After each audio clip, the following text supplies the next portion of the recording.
joined by Sergeant, no, ladies first, Siobhan Fearon of the Policing Partnership and Sergeant Tom Young. You're both very, very welcome. Thank you. Thank you. And listen, we're going to talk about the new drop-in police clinic for your. Why are your people needing to drop in and get counselling? No, that's a joke. I'm not. What is the new drop-in centre, Tom? The new drop-in centre is a process, a place where we're actually trying to reach out and become more accessible to the community within Newry. We appreciate that not everybody wants to go up to Ardmore Police Station, so in partnership with Siobhan and the PCSP, we have been allocated space in the McGrath Centre. Wow. Just in the town here. Yes. And it's a facility that members of the public can literally just, if they want to, they can drop in, come up, speak to us. We're going to run wee clinics at certain times throughout the day.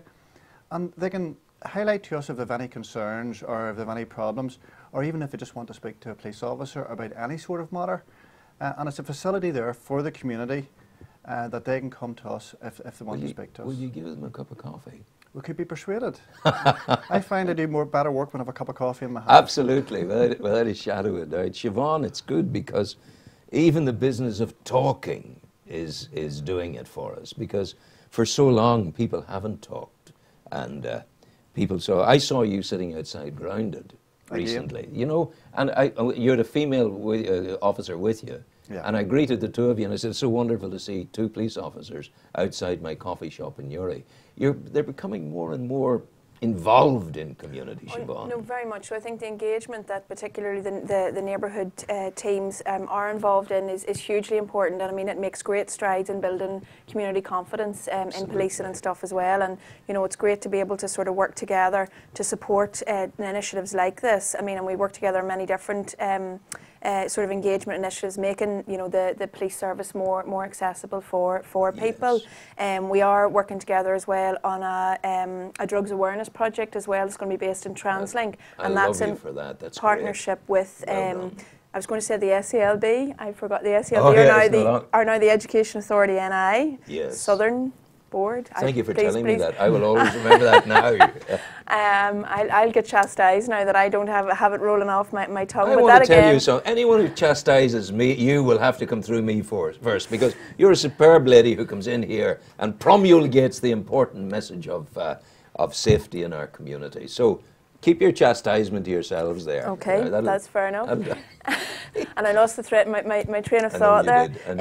But one of the other ones just I was going to mention there in terms of engagement with young people is one of the projects we've been involved with now our colleagues. We're all one council now with our Downpatrick colleagues, but we've been involved for a number of years with the PSNI, with the fire service, with the MOD, and the ambulance services as well around the Mourne Mountain Adventure that we run out of Silent Valley. Not just the cops, not only the cops that you work with. Oh no! I mean, the Police and Community Safety Partnership has a number of statutory partners. I mean, obviously, from the community safety perspective, the police would be a lead partner in that. But we also work with the Education Authority NI, the Housing Executive, the Fire Service, Youth Justice, Probation, anybody really that has a remit in terms of community safety are involved within our partnership, and that's how we have operated since the PCSPs came into existence. It does seem to be working. But Tom, I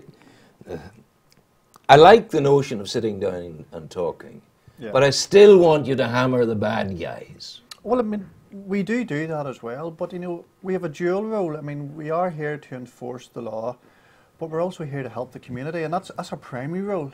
We have different roles, but we need to help the community and need to be accessible to the community. Like the local councils and stuff, the police service is going through a number of changes, and that perhaps is daunting to some members of the public because they only hear the snippets from the news. So this is our role within Newry, trying to reach out to the community and trying to show them that look, we're still accessible here. There are structural changes, but we are still here. We're here to listen to you, and we're here to try and help you, and obviously enforce the law. What about Kenny? Where is he these days? Kenny will be in later on. Actually, he'll be part of the clinic. Wow. So he'll be there for any members of the public who want to chat to him. He's a great fellow. He is. As you are. What's it like being a sergeant in the PSNI in the modern age? Because that's a lovely... look at the epaulet and all of that. I used to have those when I was in the Navy, I tell you. It's wonderful. You get that responsibility, and then you get the blame. The responsibility and the blame. If anything goes wrong, it's down to me. And can you understand fellows who say, I'm a constable, I don't want to be a sergeant? I do, because I'm a sergeant, I'm I don't want to tell be an you who I'm inspector. thinking of here when I say that. Yes, you can. I mean, we all have a level, you know, where we want to achieve and sort of be at. You know, I'm a sergeant 19 years now. Are you? And I've never wanted to go any further because I enjoy this level of a role and responsibility. And it allows me, even going back to what you're talking about, sitting and having a coffee, since I've arrived in the neighbourhood, you know, going out on the bicycle patrols to actually engage with the community. So it gives me that freedom to actually sort of say to people, let's go out here, let's go meet the members of the public. Do you sense, Tom, there is, you know, we talked about meeting and mingling and coffee drinking and all of that. There was once upon a time, as we've said, you couldn't do that. Yeah. Now, to what extent at this point in our peace process, we don't have peace, we're going towards it always. To what extent has the community changed from police's point of view? That you look at the community, it's a community to be served and not a community that's threatening. It has changed tenfold. I've been in the service long enough to see a lot of changes. Recently there was the PSNI recruitment drive which took place throughout the province, and I was taking part in that and giving speeches to potential new recruits or people who were considering a job within the police service. And one person made a joke, obviously at my expense, but talking about the only time you ever see a policeman in Newry is when they're outside a local chip shop, and everybody laughed. And I laughed too, but then I turned it around and I said, but that shows you how even the community in Newry has changed. Oh yeah. 10 years ago there, potentially police wouldn't have been served in certain shops because we didn't want to put undue pressure on the shops. Yes, of course. And perhaps because people didn't want us, whereas we are accepted in Newry. Well, indeed you are. And the ease with which you use the word service there, Patton would be proud of you.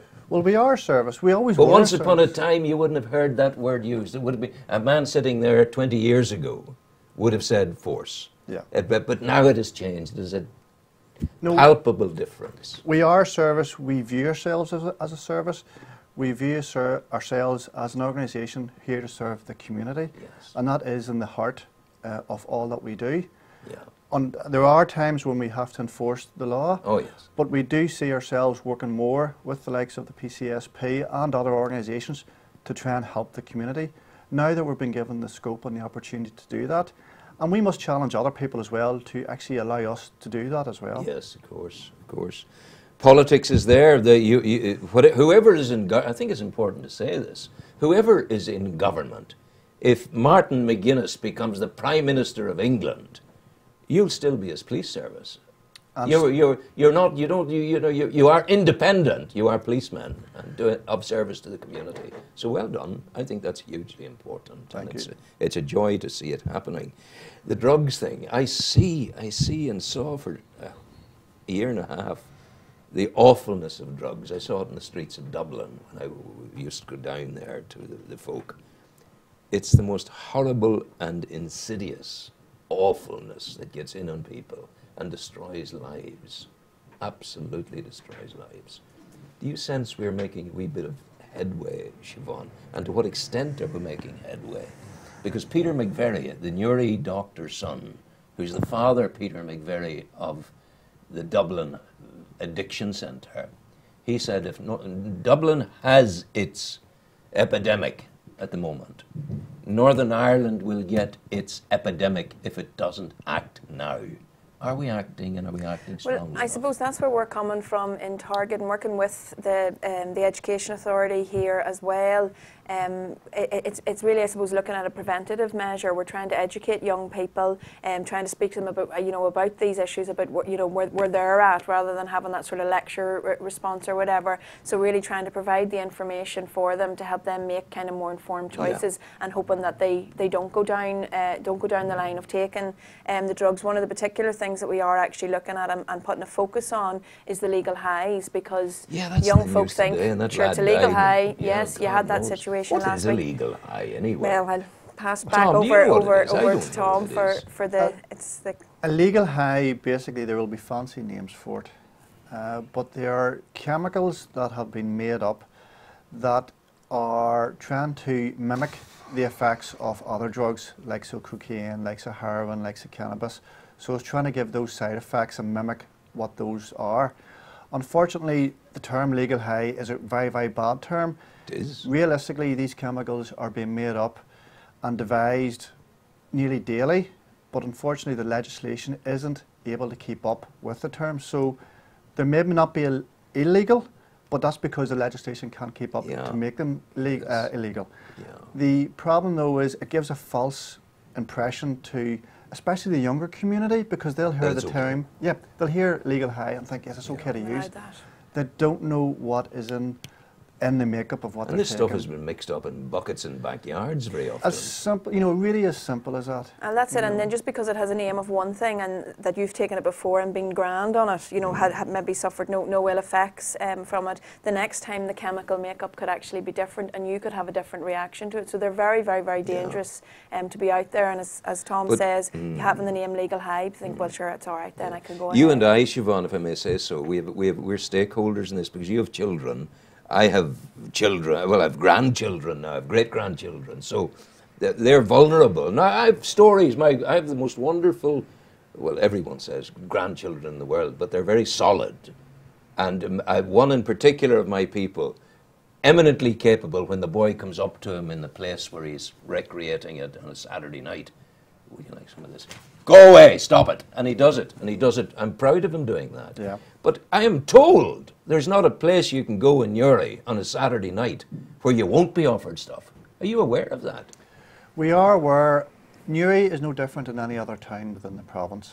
And it's as simple as that. Unfortunately, because these legal highs and other drugs are being produced, there is always, and there will always be a place where people can go to. Yeah. And they are spreading out because, again, this bad term, legal high, people think it's okay to have and think it's okay to actually give to their friends and stuff. So it is a developing problem. We as a police service and in partnership with the other agencies are trying to have a partnership approach to tackle this. And that not only does that mean enforcement, but it also means education. Yes. And we're linking in with even other parts of the community, like even, for example, TransLink, to focus on the young people who are about there, to try and educate them on the dangers and to give them the opportunity to make informed decisions about what they want to do.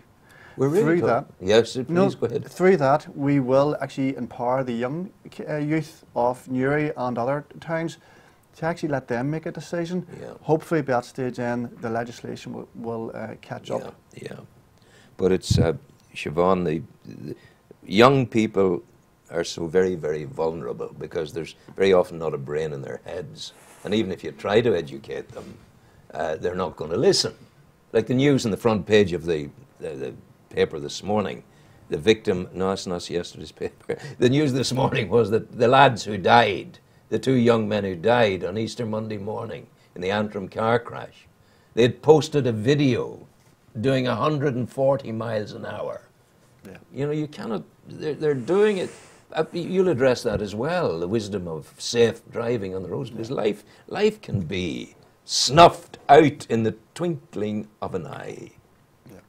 And the message, your approach to that within the partnership, through education, through the schools, what way is it working? Well, we would do road safety would be part of our remit actually as well. We had the launch of Northern Ireland Road Safety Week up in Newry High there back in November, November. Yeah. And again, you brought together all the different services. We had, we replicated an emergency situation, showing all the young people, somebody getting cut out of a car. So you have all of that going on. You have the ambulance, you have the fire service, the police, and what all of those services are actually doing. And the impact was really massive on the young people, because at the very end there was a coffin brought in as well, that this was the reality of it. Dame Mary Peters was there as well. She launched Mary used to train me. Yeah, did she? That's true. I was sorry for taking away from it, but just, I love Mary. She's a wonderful girl. Somehow I'm not surprised. No, she's a wonderful girl. I actually was trained by a boy called Buster McShane. You would know him, remember the name. Yeah, he was a great Olympic champion weightlifter, and he had the first ever, what do they call these things? gymnasiums in Northern Ireland for people to come in. And Buster was a great bench presser, and he taught me all of that. But then he went and died, and Mary took over. I must say, I like Mary better than I like Buster. Damien Rafferty, behave yourself. He's shaking his head. But in all honesty, I think what you guys are doing is huge. And I'm going to say it now because I want to pin my colours to your mast. If you have information, even the tiniest inkling of information about people selling drugs, 101, is that the number? That's correct. 101 is the number to ring. And do it, it's like reefing your sail on the boat whenever you're hitting a storm. When do you reef sail? You reef when you first think about it. When do you ring 101 about drugs? When you first think about it. That about sums it up, doesn't it? That's correct, yes. We're there, that's it. Any information will help us Yeah. to tackle the scourge that is drugs in our society. And how well you put that, the scourge that is drugs. Yeah. You know, I've seen, a man told me in Dublin, this is drugs, you guys out there, and listen to it. A man told me in Dublin that he had been addicted since the age of 11. And he's standing outside Brother Kevin's place in Smithfield in Dublin. And he said, Rowan, my other brother, he's 19, he was 19. He was found last year in the toilets over there on his hands and knees with a needle in his arm. He is dead. So that's what you're going to get, babies out there. You keep taking the drugs and you'll die. And that'll really wreck a lot of lives in the community. Thank you for what you're doing. You're good people. Tom, thank you. Siobhan, thank you. Thank you. Go well. Okay. And beat the bad guys. We will.